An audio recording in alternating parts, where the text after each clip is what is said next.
Meet the man who makes you want to keep your dreams alive, not because you have faith alone, but because you are determined. Mr. Michael Banson is the co-owner of Rina's restaurant and a self-made man. He's the man who began the fish pie revolution in Abidjan and the very first Czech styled restaurant in the Kwame Nkrumah University of Science and Technology.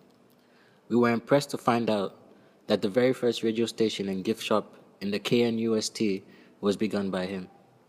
Today, he drives Rina's restaurant with great vision, creativity, and hard work. His aim is to get you coming back for something more than food, the experience. Nose Mag met up with Michael Banson to find out how it all started and how he climbed up the ladder of success. My thesis at postgraduate was entrepreneurship development. So I explored in that dissertation, the issues. First of all, the mindset. Unfortunately, we are not, should I say, born with the mindset of entrepreneurship here easily. The models that people grow up seeing is, oh, he works for that place, he works at that place, and all the others who are doing things for themselves are hustlers. They didn't get the benefit of good education. They didn't do well, even though the good education was there. They didn't do quite well, so they end up trying to find something for themselves, and they become entrepreneurs in that mode. Some of them have done very well for themselves, made success out of it, but they still have gone through so much that their image in society is still not the model, So the average person is always looking out for an opportunity to get into somebody's corporate, organization, because he thinks everything will be rosy thereafter, because the bills are paid. You can predict your income and everything. He doesn't want to touch that. I, on the other hand, had a very different kind of upbringing. I saw my father, first of all, go through corporate. He had an opportunity to be an entrepreneur much early in his life. And then, because he was confronted with a lot of difficulties, he chickened out of that and went into corporate and did very well in corporate. And then he opted for an early retirement from corporate to start his own business, and had a bunch of difficulties and ended up not being able to achieve much in his track. So looking at his model, I decided that no, I'm not even going to go into the corporate, because I was thinking that he wasted his time going there. He didn't give himself enough opportunity to build his own business. He spent the best part of his life building someone else's business, and then when he was at the tail end, dropped off to go and build his own. At the time also that the country's economy itself was in a turmoil and so on, so it didn't give me any good chance. So I did the exact reverse. I have never been employed by anybody before. I jumped out of school to start my own business and have had headaches after headaches. Up to this point I have headaches. What was that first business, if I may ask? And how did you decide to start that first business? I think what happened to me was I traveled much earlier, in school. This is after those days we used to have O-level.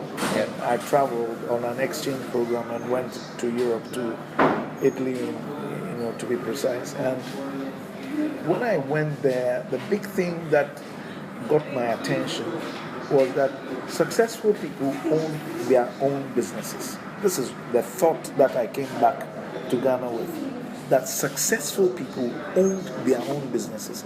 I didn't see one successful person who was really working for somebody else.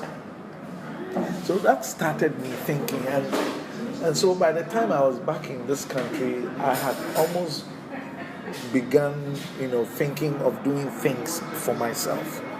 It wasn't still crystallized because I wasn't even sure exactly what I wanted to do. But to cut the long story short, by the time I got into the university, I had made up my mind that I was going to work for myself. That was my decision by that time. And so I started looking around for opportunity. What can I do to make money?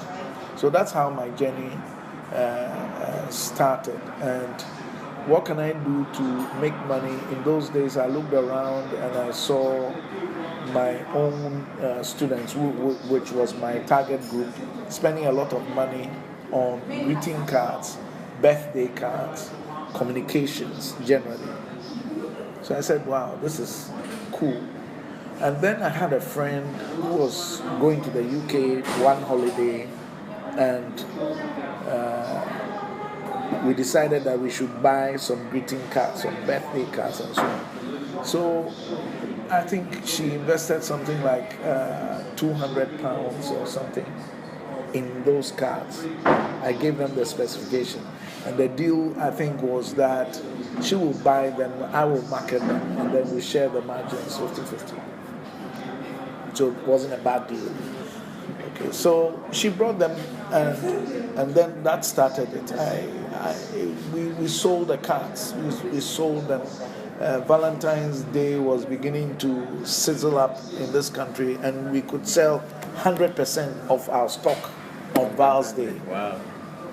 Zero, nothing left.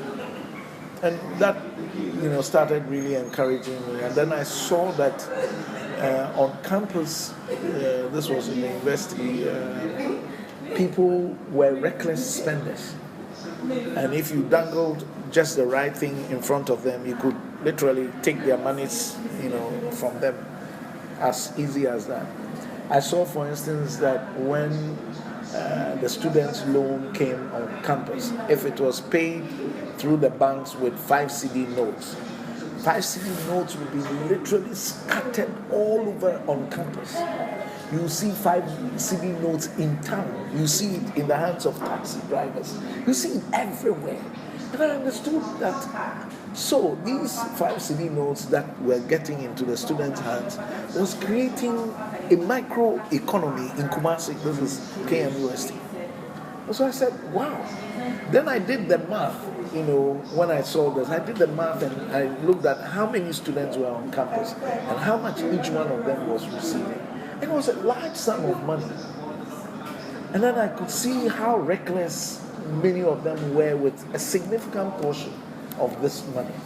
So it was up for grabs to the person who will offer the service. So it didn't take me long to decide that this was something that, so I sold the cards, added a bit of gift items to it, bits.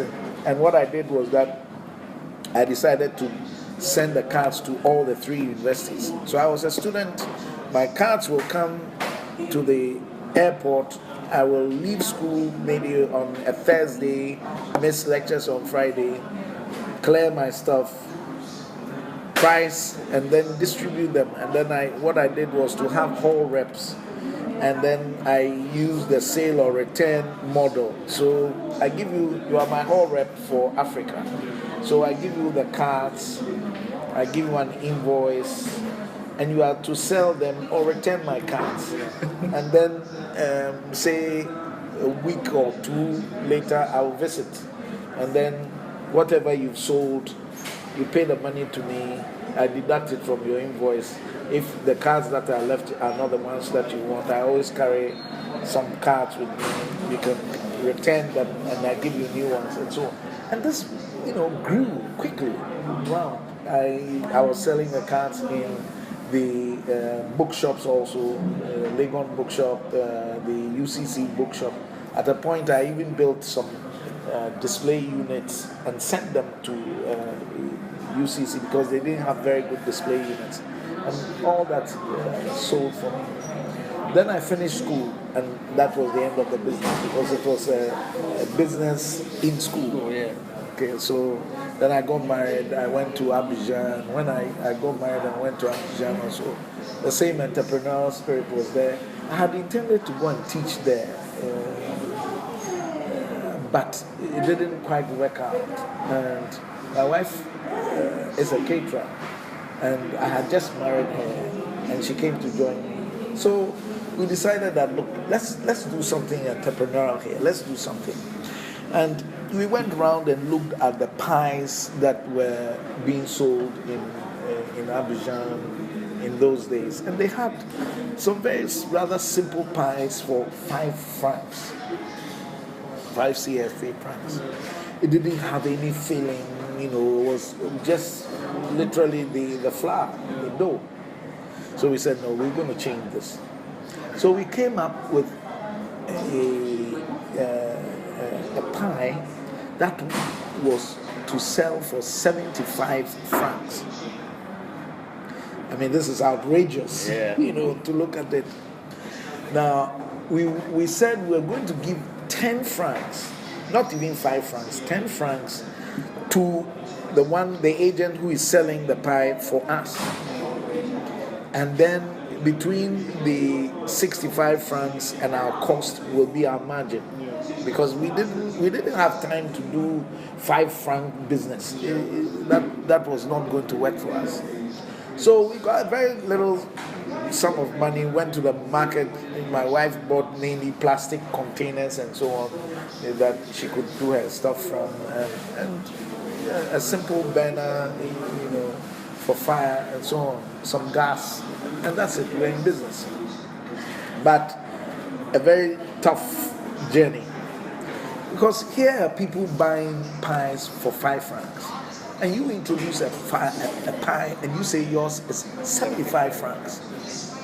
So we did it, and I used the same old technique, sale or return.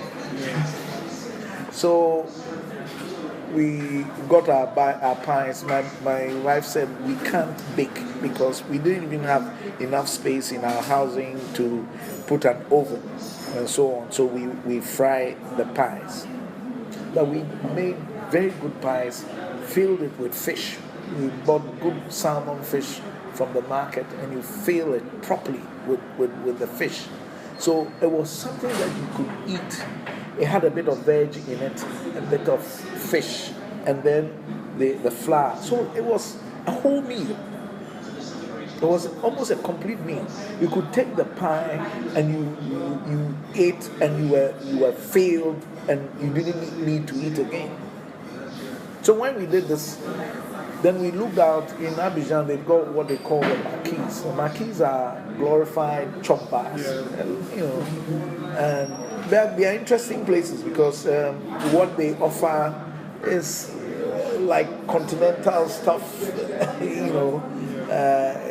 and yet some local things like a cheque also on board and so on. So we took it to them and say, hey, you guys, we've got pies here. All that you have to do is to sell them for us. If you sell each one of them, we give you 10 francs. And they said, are you sure people will buy these things? You said, well, it's not on you. We are not asking you to buy it. We will bring our container, we put it here, you put a pie in. You sell for us. So what happened? Initially, of course, there's the resistance, but 1 or 2 people will buy, and then it was like this thing, c'est doux, hein? On va manger ça, hein? C'est bien ça. Mais les Ghanaiens, ils sont forts. Then, they started buying this thing. By the time that we were leaving Abidjan, finally back because of other reasons, the economy was coming down. This had grown into a fledgling business. We were selling, initially, these pies were all being returned, and what my wife would do was scrape out all the fish and fry the thing for me, and it was biscuit I would chew with my beverage for breakfast. And I ate this thing so much so that I was almost puking with it. This was my breakfast every single day because we had, tons of returns. Yeah. You take it and they return. But when it caught on, That was it.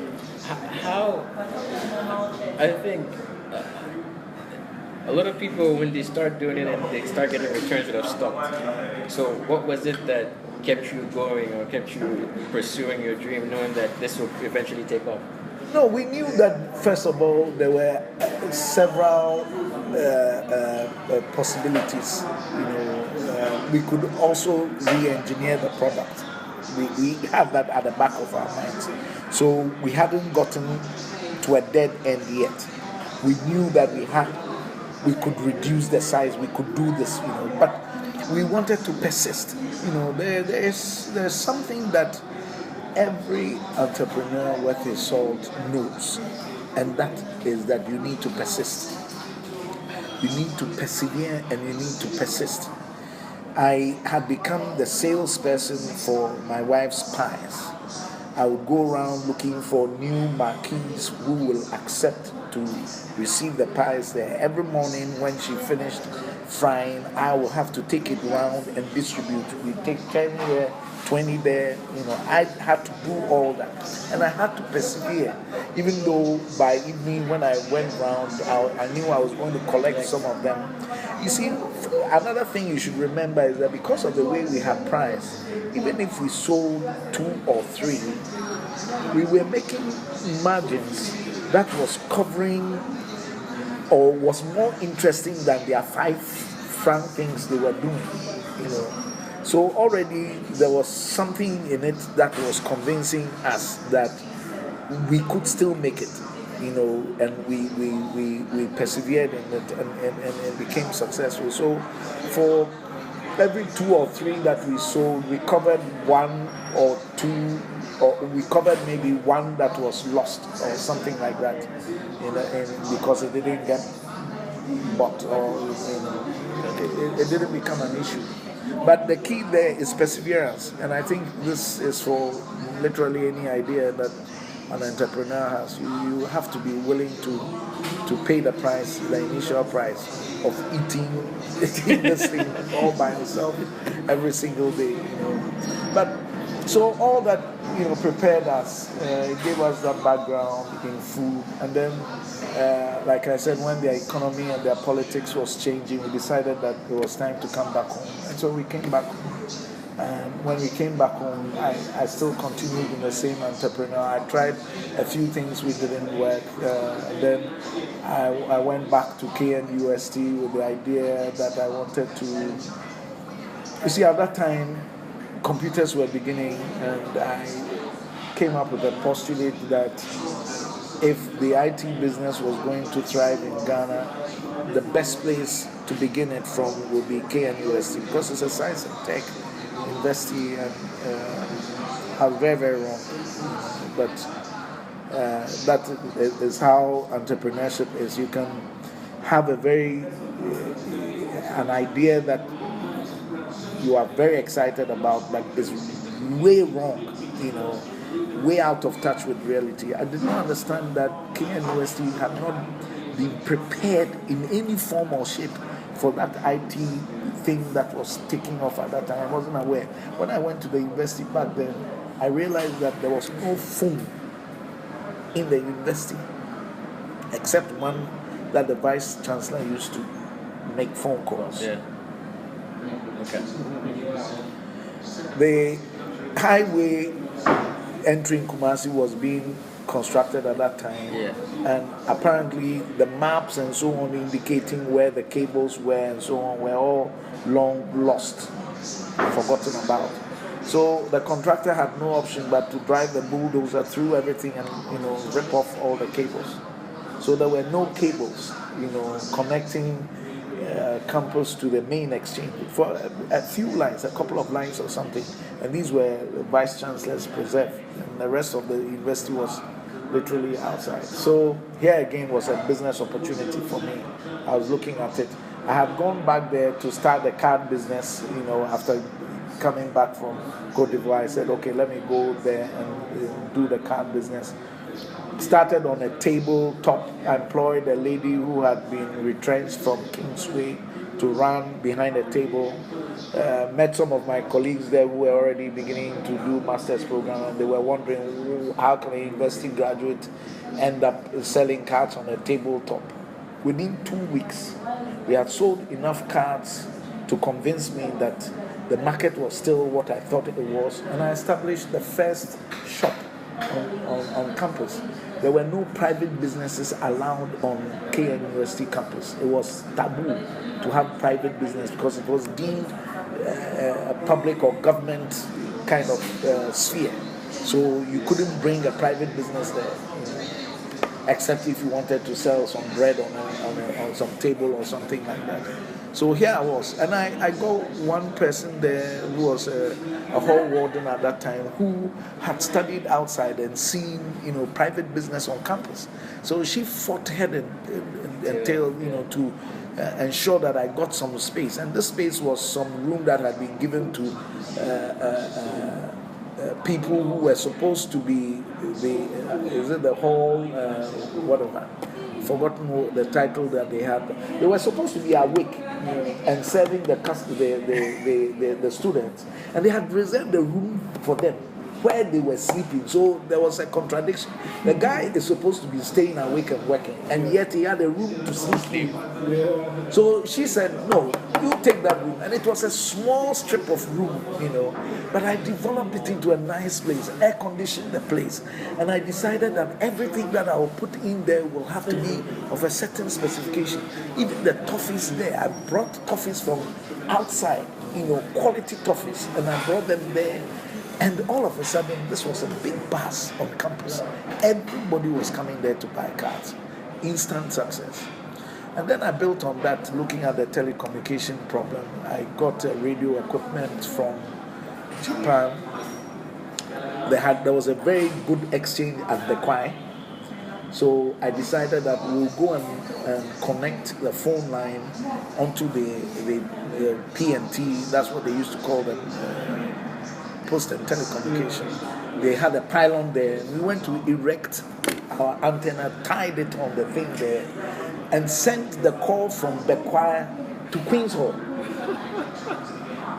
And so, for the first time, you could dial from campus and get to Accra.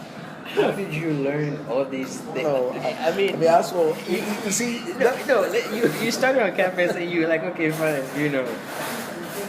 the display is not good, so I need to go and get better display, or even this model of whatever you sell, if you don't, you return it and you give them the money. Like all these, that's not something you expect someone in school to know.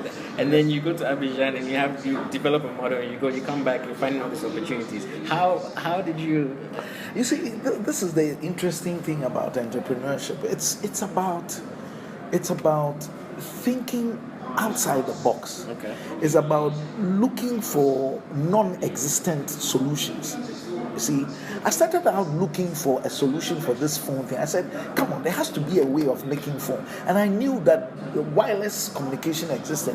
And soon I was talking to different people, and I ended up, with this little box thing, which was a radio thing, And I read sufficient about it for me to be able to install it myself with the help of people who climb. I actually climb. I was scared of climb. But I could direct the guy that you climb here and tie it here. And that's precisely what he did, And that was amazing. January 3rd, the phone line was on. No advertisement, no notices, no nothing. The first person that made the phone call out there in Queen's Hall spread the word. And from that January 3rd to the 23rd of December, my wife and I, we ran that place every day from 7 a.m. till 11 p.m., Sunday from 4 p.m. to 11 p.m., every single day, from January 3rd to 23rd December. So again, the thing about entrepreneurship is that you must be prepared to put in the hard work. Because we were inundated with people. Everybody wanted to make a call. We had about 6,000 students at that time. And let's say about 50-60% of them were coming from Accra. and everybody had some parent they wanted to speak to or something like that. And here's one phone line. So what do? We had to just make the phone calls, and the equipment will grow hot. Sometimes we have to lock the thing, lock the place, and keep them. If you came to Queen's Hall in the evening, it was like a mini Durbar. It became a social place where people gather because you had to wait for your turn to make the call. So if you were 20, then you now started chatting. And my gift shop was right by, so they were buying. That's my next question. Did you open up? And it was very interesting. Then the food thing also started coming in because I started looking at the students who were at that time. This is the car park in front of Queen's. And they had these, what do you call them? Chairs. They are not chairs, stools. There. And this is where university students will sit in the car park to have their dinner. And I looked at this model and I asked myself several questions. How is it that university students eat in a car park? No, there has to be something wrong. So I asked myself, what can we do about this? I want to change this culture. Because when people come, visitors come, they come into the car park, they drive there, and they see all these students sitting in the night there with KK and plastic plates, and they're busy eating. What kind of impression are we giving of ourselves? So we decided that, my wife and I decided that we'll get into the food thing, we'll change this. And so we decided that we would use the polystyrene packaging. That was the first time anybody was selling food on campus using polystyrene. And at that time they used to call it check. It's just rice and some chicken, and yeah. And we started making this, but the thing was to pack it in this polystyrene thing with a spoon, with some serviette, so that you could take it to your room, for crying out loud, and go and sit there comfortably as a university student, potential Ghanaian leader, and enjoy a meal, not in the car park. And this was an instant success. We're selling sometimes up to 500 packs of food a day.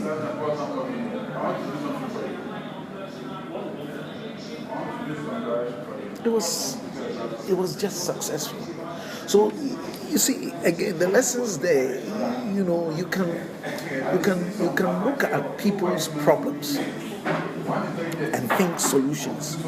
We couldn't ask them to get out of the place, but you see, the moment we introduced the food in the park and people bought the food, they refused to go and sit in the car park to eat. It wasn't an option again. They would rather take it to their rooms and go and sit down and eat. We didn't have to say anything to anybody. We didn't even say that this is the reason why we are doing. No, we didn't have to tell anybody. We just cashed in and engineered the solution, and it just rolled out like that. Of course, within, let's say, about 6 to 8 months, there were a whole lot of competitors coming in, trying to do different things, and sometimes those things are also, I don't know, for me sometimes it's very negative because they do not understand what you are trying to do. They copy badly, and they bring unnecessary price competition into a product, and sometimes the result is that the thing is not, for us, well, I mean, it was probably the beginning of thinking of a restaurant like where we are today. After we had done those things successfully, we began to think that we should evolve and go for something else, because that thing had become a no-go area, sort of. But even there, still today, I think there is still opportunity to deliver food, in polystyrene parks. There's still very good opportunity in there. So this is how these journeys go. There are lots of hardships, that you encounter, but the dividends also can be good.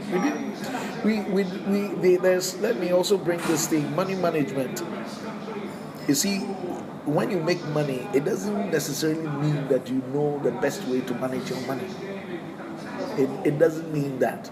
And so that's one of the things that I think is lacking in our system. And we need to find people who understand money and who know how to manage money to help many of us to manage our money, because we're making money but we're not the best managers of money. I look back and I think that we missed several opportunities because we were not the best managers of our money.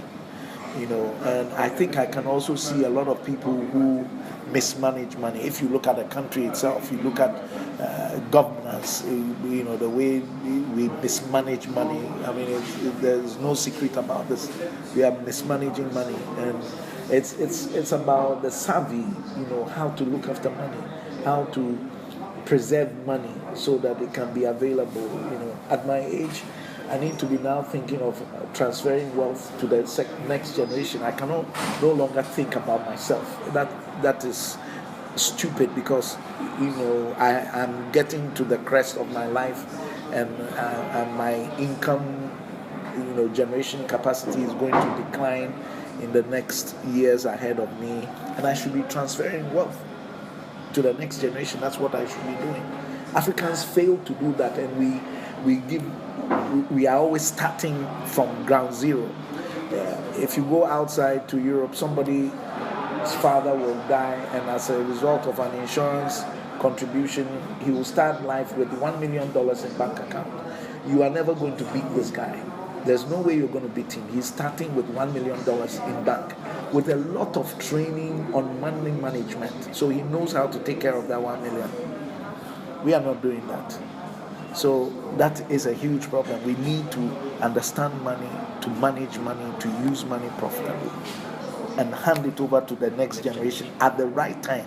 Not wait till we are dying, and then that's absolutely wrong. To go back, I guess this is a curious question. Did your peers and friends understand what you were doing? Yes and no. There are always a few people who can see what someone is doing and can appreciate and understand where, but for the bulk of the people, they don't. So till I was actually making money, when I went to Queens, like I was telling you, we started on the desktop, tabletop. People asked questions. Within a short while, there was this business there. I put the communication center there, and then people wake up. I was now traveling in and out of the country. I bought a car, and then people began to see what it was, and then they will say that, hey, the guy, he makes a lot of money. They didn't even understand that I had the bulk of my money was to go to Ghana Telecom, because at the end of the day, there's a huge bill to go and pay there for what I was collecting. Most people think that the money that someone is collecting is all for him. He's going to spend all tomorrow morning. No, the thing is, maybe what is really yours is less than 20%. Okay. So when you're doing something and people around you don't understand it, a lot of times it's easier to just say, let me stop, because I don't have that support. So how was it? Was it easier for you because you and your wife were partners, or was there something else? Yeah, the partnership was definitely some help, but I think that first of all, you have to believe in what you are doing. You got to be really, a firm believer in what you do. If you believe in what you do, you don't give up easily. That's the big thing. You got to believe in it, and you believe in it because you have the kind of capacity to analyze and think that this, and know that this is going to work. It's only a question of time. So that's one of the things that will help you to stay the course. The other thing is that you can fail, and you can fail because the environment doesn't embrace it. I've failed in several other things. I've done so many things. In a little discussion like this, we will not probably be able to go through all my lives, but I've had major failures, big things that I failed in, lost a lot of money in the process, and so on. And some of them were ideas that were a little kind of ahead of their time. Some of those ideas now I can see them, proliferating around me and becoming. One of them, for instance, is the FM station. In 1986, I built the first FM transmitter and put it in. I was a student and put it in the Katanga Hall annex in KNUST and started transmitting. I went to the vice chancellor and I said, I can employ up to 50 students and pay them running this. He couldn't see where I was coming from. Absolutely, he couldn't see where I was coming from. And he became my friend, and we used to go there and laugh. Eventually, I got a spectrum for the electrical department for KNUST. I got from the Ghana Frequency Board, and that spectrum, it will interest you, has been given out to private people. The university didn't even hold on to it. This was a spectrum, frequencies that they could use or they could lease out to some entity and collect good money. They've all been given out to private entities. I went personally and got that, in a document and brought it to the university as part of what I was trying to do. See, but this was ahead of its time. This was before Radio Eagle. Was it Eagle Radio? That was about the first private FM station.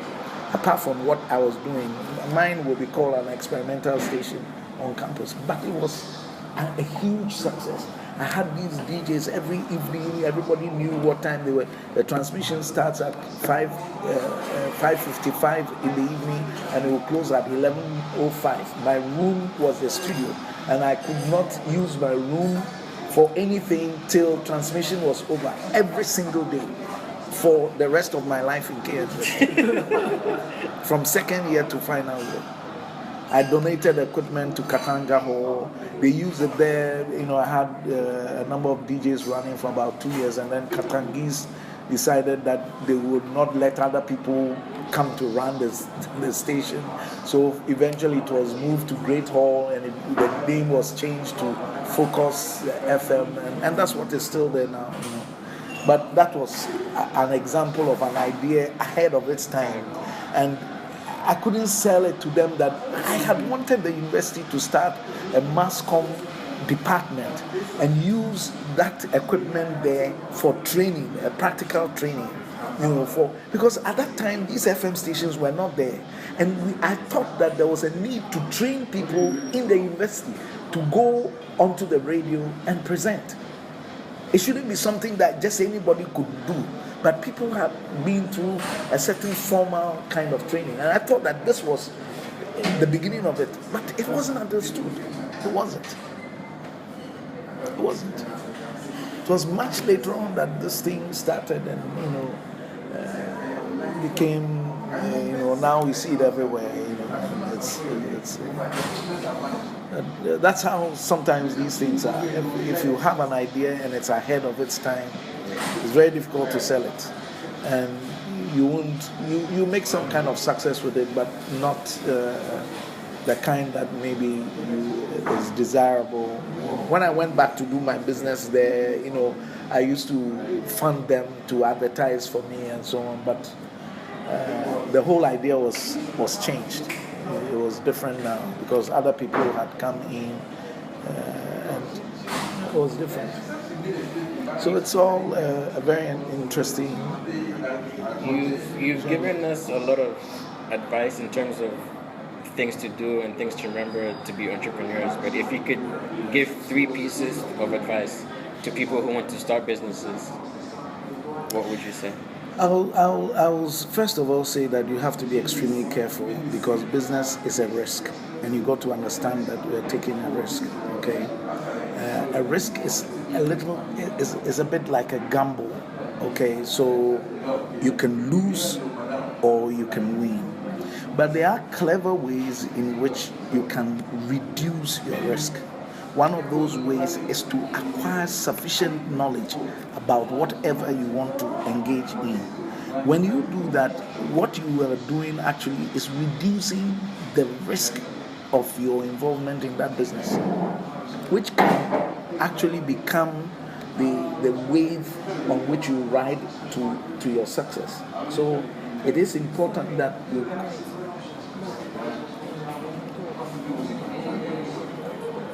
I'm engaged in some calling and just finish it. And I'll come and come back. Oh, why don't you tell mommy to? She said you were the one that spoke to them throughout everything. Okay. Okay. I'll yeah. Sorry about that. So I was saying that the wave to ride on to become successful is to reduce your risk, and is your knowledge acquisition that will help you to reduce your risk. Knowledge acquisition, there are two kinds. Either you yourself acquire the knowledge, the skill, or you consult someone who knows. See, I hear a lot of people, I want to start pottery farm, and then he's going to some woman who sells something there and discussing this with this and taking advice, because that woman will quickly say, my brother it didn't work out, pottery farm there. That is a wrong kind of consultation, and you are being fed with information that usually is not going to be helpful for you. So you need to invest that. That's one of the things. You also have to find sufficient capitalization for your ideas. That's one of the things that hampered my progress a great deal, is that many times I started things without sufficient capitalization. There are certain things that you can do and do quite well without a lot of capital, but not all things are the same. I find people struggling unnecessarily with what they are doing because they don't have enough capital invested in it. And some ideas have there's something like a threshold that you must attain in order to get it to be successful. And from ground zero to that threshold, it's like you're putting energy in it. And some of the energy is money energy. You've got to feed it with sufficient, like a plane that is about to take off. You have to gain the right thrust, so that you can lift off. A business is always like that. The other thing, which is also very, very important, is the people you work with in a business. I think that no true business will be successful if the owner or the originator of the business idea, yes, sure. If the originator of the idea does not find the right team players, you've got to invest in trying to find the right people to work with. And then when you have found them, you have to be able to retain them. That's a very difficult thing in this country. Because of, again, the educational gap, knowledge gaps that exist. Sometimes plain laziness on the part of people. People want money, but they don't want work. Whereas in other places, people want work. They are not very concerned about money, and so on. So those are some of our own cultural things which any person wanting to start business here has to be aware of, and kind of have it at the back of their minds as they start their journey.